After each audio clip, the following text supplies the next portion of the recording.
আমাকে ছেড়ে যদি সুখী হতে পারো তাহলে ফিরে এসো না নতুন সাথী গড়ো।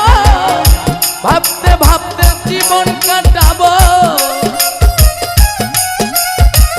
ভাবতে ভাবতে জীবন কাটাবো, কেন এমন হলো?